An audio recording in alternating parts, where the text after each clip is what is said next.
Hi friends, welcome to our channel VVM career makers. ఈరోజు కొత్త నోటిఫికేషన్తో మీ ముందు రావడం జరిగింది. ఈరోజు జూనియర్ ఎగ్జిక్యూటివ్ జాబ్స్ కోసం మన మెట్రో రైల్వేలో జాబ్స్ అయితే రావడం అయితే జరిగింది. శాలరీ అయితే మనకు 37,000తో స్టార్ట్ అవుతుంది. కేవలం ఇంటర్వ్యూ ద్వారా మిమ్మల్ని పోస్ట్కి అయితే సెలెక్ట్ చేయడం అయితే జరుగుతుంది. నేను ఎలా అప్లై చేయాలో కూడా మీకు లాస్ట్ అయితే చెప్పడం అయితే జరుగుతుంది. ఈ వీడియోని ఫస్ట్ నుంచి లాస్ట్ దాకా చూసి ఎలా అప్లై చేయాలో చూసుకోండి. Okay, let's start. మనకి ఇది ఇంటర్వ్యూ ద్వారా అయితే రిక్రూట్మెంట్ అయితే చేస్తున్నారు. ఇంటర్వ్యూ ఎప్పుడు ఉంటుందండి? మనకి 21 జనవరి 2025లో ఉంటుంది, ట్యూస్డేని. ఇది మనకి జూనియర్ ఎగ్జిక్యూటివ్ జాబ్ అయితేనే. అది మనం ఎప్పుడు రిపోర్టింగ్ చేయాలంటే అక్కడ 9 o'clock రిపోర్టింగ్ చేయాలి. BEML technical gate, EM division, BEML KGF కాంప్లెక్స్లో అయితే మనం వెళ్ళి రిపోర్ట్ చేయవలసి ఉంటుంది. మనకి ఈ జాబ్కి క్వాలిఫికేషన్ ఏమి ఉండాలంటే, మనకి వేకెన్సీలు టోటల్ మనకి 8 వేకెన్సీలు అయితే ఉన్నాయి. క్వాలిఫికేషన్ బీటెక్ చేసిన వారు 60% మార్క్స్తో పాస్ అయిన వారు అయితే ఉండాలి. మనకి దీంట్లో మెకానికల్ ప్రొడక్షన్ కానీ, ఇండస్ట్రియల్ ప్రొడక్షన్ కానీ చేసిన వారు అయితే కావాలి. Relaxation by 5% SC ST PW candidate relaxation ఉంది. 0 to 2 years ఎక్స్పీరియన్స్ అయినా అడుగుతున్నారు. అంటే ఎక్స్పీరియన్స్ ఉన్నా లేకపోయినా పర్లేదు. దీనికి అప్పర్ ఏజ్ మనకి 27 ప్లస్ 3 years ఓబీసీకి ఏజ్ రిలాక్సేషన్ ఉంటుంది. 27 ప్లస్ 5 years 32 years దాకా మనకి SC STలకి ఏజ్ రిలాక్సేషన్ అయితే దొరుకుతుంది అనేసి ఇవ్వడం అయితే జరిగింది. దీంట్లో కూడా junior executive electrical and electronics కోసం అయితే కూడా నోటిఫికేషన్ అయితే ఇవ్వడం జరిగింది. ఇది 2 పోస్టులు ఉన్నాయి. దీనికి ఫుల్ టైం బీటెక్ చదివిన వారు కావాలని అడుగుతున్నారు. వీరు కూడా 0 to 2 years పోస్ట్ క్వాలిఫికేషన్ ఉండాలంటున్నారు. అంటే క్వాలిఫికేషన్ 0 పెట్టడం అయితే ఎక్స్పీరియన్స్ ఉన్నా లేకపోయినా కానీ మనం దీనికైతే అటెండ్ అవ్వాల్సి వచ్చు. దీంట్లో మనకి SCకి వేకెన్సీలు ఉన్నాయి, ఓబీసీకి 2 వేకెన్సీలు ఉన్నాయి, ఈడబ్ల్యూఎస్కి ఉన్నాయి. అన్రిజర్వ్డ్కి అయితే 6 అయితే వేకెన్సీలు అయితే ఇవ్వడం అయితే జరిగింది. దీనికి మనకి ఫస్ట్ ఇయర్ మనకి 28,000 ఇవ్వడం అయితే జరుగుతుంది. తర్వాత మనకి సెకండ్ ఇయర్కి 31,000 శాలరీ ఇవ్వడం జరుగుతుంది. థర్డ్ ఇయర్కి 34,000 ఇవ్వడం జరుగుతుంది. ఫోర్త్ ఇయర్కి 37,500 రూపీస్ ఇవ్వడం అయితే జరుగుతుంది. తర్వాత మీకు 11,000 రూపాయలు మనకి యూనిఫారం స్టిచ్చింగ్కి ఇవ్వడం అయితే వాళ్ళు అయితే జరుగుతుంది. మనకి దీనికి జనరల్ కండిషన్స్ ఏమనంటే, ఇండియన్ సిటిజన్ అయి ఉండాలి, ఏజ్ క్వాలిఫికేషన్ ఎక్స్పీరియన్స్ ఉండాలి ఓన్లీ ఇంటర్వ్యూకి వెళ్ళేటప్పుడు.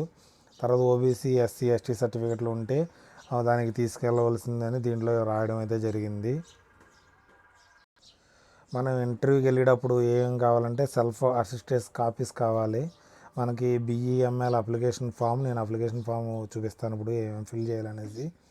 తర్వాత ఐడెంటిటీ కార్డు కావాలి, ఏజ్ మనకి SSC సర్టిఫికెట్ కావాలి, బీటెక్ మార్క్ షీటు సర్టిఫికెట్ కావాలి, CGPA ఇది ఆప్షనల్, పర్లేదు మనం ఉంటే తీసుకెళ్ళచ్చు. తర్వాత డీటెయిల్స్ రెజ్యూమ్ తీసుకెళ్ళాలి, 3 పాస్పోర్ట్ సైజ్ ఫోటో తీసుకోవాలి. ఏమైనా క్వారీస్ ఉంటే మనకి ఇక్కడ క్వారీస్కి ఇవ్వడం అయితే జరిగింది. మెయిల్ అయితే ద్వారా మీరు అలా తెలుసుకోవచ్చు. ఇది ఎక్కడి నుంచి నోటిఫికేషన్ వచ్చిందంటే, మనకి BEML limited A government of India undertaking వచ్చింది. KGF కాంప్లెక్స్ నుంచి రావడం అయితే జరిగింది. ఎక్కడంటే మనకి BEML నగరు కోలా గోల్డ్ ఫీల్డ్స్కి వెళ్ళవలసి అవుతుంది. మన బెంగళూరుకి వెళ్ళి రిపోర్ట్ చేసి అక్కడ ఇంటర్వ్యూ అయితే జరుగుతుంది. నేను దీనికి ఏం ఫిల్ చేయాలో ఫామ్ ఒకసారి చూపించి మీకు చూపిస్తాను. అప్లికేషన్ ఫామ్ అయితే మనకి ఈ విధంగా ఉంటుంది. ఇక్కడ ఏదో ఫామ్ ఇవ్వడం జరిగింది. అప్లికేషన్ ఫామ్, అడ్వర్టైజ్మెంట్ నెంబరు మీరు ఎంటర్ చేయాలి. దీనికి పోస్ట్ అప్లైడ్ ఫర్ దే పోస్ట్కి మీరు అప్లై చేస్తున్నారు. దీనిలో సరే ఒక పాస్పోర్ట్ సైజ్ ఫోటో అయితే ఇక్కడ మీకు అంటించవలసి ఉంటుందని ఇవ్వడం అయితే జరిగింది. తర్వాత మనకి మీరు గవర్నమెంట్ ఇప్పుడు వర్కింగ్లో ఉంటే, గవర్నమెంట్ ఉంటే ఎస్ అని నో అని ఇవ్వాలి. తర్వాత నేమ్ ఆఫ్ క్యాండిడేట్ ఇక్కడ రాయవలసి ఉంటుంది. తర్వాత జెండర్ రాయవలసి ఉంటుంది. ఫాదర్ నేమ్ కానీ హస్బెండ్ నేమ్ కానీ ఆక్యుపేషన్ అయితే ఇక్కడ ఎంట్రీ చేయవలసి ఉంటుంది. తర్వాత మొత్తం communication address, permanent address, telephone, office, mobile number, email ID, తర్వాత మీ డేట్ ఆఫ్ బర్త్, 10th క్లాస్లో డేట్ ఆఫ్ బర్త్ ఉందో అది అప్లై పెట్టాలి. ఏజ్ ఎప్పుడు దాకా ఉందో ఇది రాయవలసి ఉంటుంది. తర్వాత డొమైసిల్ రాయవలసి ఉంటుంది. రిలీజన్ రాయవలసి ఉంటుంది. తర్వాత మదర్ టంగ్, మీరు ఏ టంగ్లో మాట్లాడతారు, మెట్రిక్ స్టేటస్ ఏంటి అనేసి ఇవ్వడం అవుతుంది. Category general, OBC, SC, ST అయితే ఫిల్ చేయవలసి ఉంటుంది ఫామ్లో. తర్వాత వచ్చి మనకి బ్రాంచ్ నేమ్, పేమెంట్ ఏ డీటెయిల్లో పేమెంట్ చేస్తున్నారు. తర్వాత మీరు పీడబ్ల్యూ క్యాండిడేట్స్ అయితే అని రాయొచ్చు. ఐడెంటిఫై మార్క్స్ 2 రాయాలి. మీ 10th క్లాస్ మార్క్ షీట్లో ఉంటుంది, అదే రాయండి మ్యాక్సిమం. తర్వాత ఏదైనా మనకి ఏదైనా తెలుసుంటే ఇది ఫుల్ డీటెయిల్ మొత్తం ఫ్యామిలీ పర్టికులర్స్ మొత్తం ఫుల్గా రాయవలసి ఉంటుంది. ఎడ్యుకేషన్ డీటెయిల్స్ ఫుల్గా ఇక్కడ ఎంటర్ చేయవలసి ఉంటుంది. తర్వాత ప్రాక్టికల్ ట్రైనింగ్ ఏమైనా కానీ అప్రెంటిస్ కోర్స్ ఏమైనా చేస్తుంటే అది ఇక్కడ ఎంట్రీ చేయవలసి ఉంటుంది. తర్వాత మీకు ఏం లాంగ్వేజ్లు వచ్చి ఏం చదవగలరని రాయవలసి ఉంటుంది. దీంట్లో ఏదైనా తెలియకపోయినా కానీ మీరు ఫామ్ తీసుకుని అక్కడ వెళ్తే అక్కడ మీకు చాలామంది రావడం అయితే జరుగుతుంది. కాబట్టి అక్కడ మీకు తెలియని వాటిని మీరు చేసుకోవచ్చు. కరెంట్ ఏదైనా ఎంప్లాయ్ చేస్తుంటే దానికోసం ఫుల్ డీటెయిల్స్ అయితే నింపవలసి ఉంటుంది అనేసి దీంట్లో ఇవ్వడం జరిగింది. ప్రీవియస్ ఎంప్లాయ్మెంట్ ఎక్కడెక్కడ చేశారో అది కూడా ఇక్కడ రాయవలసి ఉంటుంది. తర్వాత మీకు ఆధార్ ఇన్ఫర్మేషన్ ఏమైనా ఉంటే గవర్నమెంట్ ఎంప్లాయీస్, సివిల్, మిలిటరీలో కానీ ఏమైనా చేసి ఉంటే ఇక్కడ ఎంట్రీ చేయవలసి ఉంటుంది. పూర్తి డీటెయిల్స్ నింపి తీసుకెళ్ళవలసి ఉంటుంది. ఇక్కడ మొత్తం ఫామ్ అయితే మనకి ఇక్కడ ఉంది. డిక్లరేషన్ నేను చెప్పిన దాన్ని అక్కడ కరెక్ట్గా డిక్లరేషన్ పైన చెప్పినవి అన్నీ నాకు కరెక్ట్గా అని రాయాలి.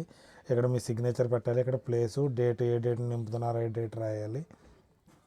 దీంతో పరంగా మీకు ఏ డాక్యుమెంట్లు తీసుకెళ్ళాలి అయితే మీకు ముందర చెప్పడం అయితే జరిగింది.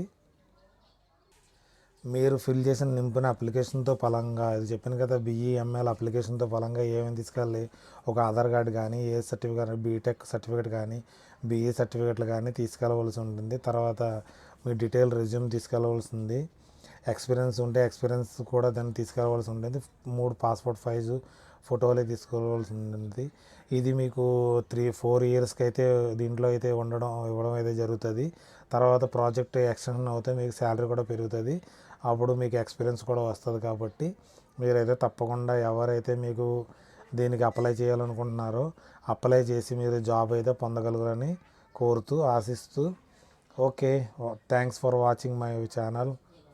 బాయ్.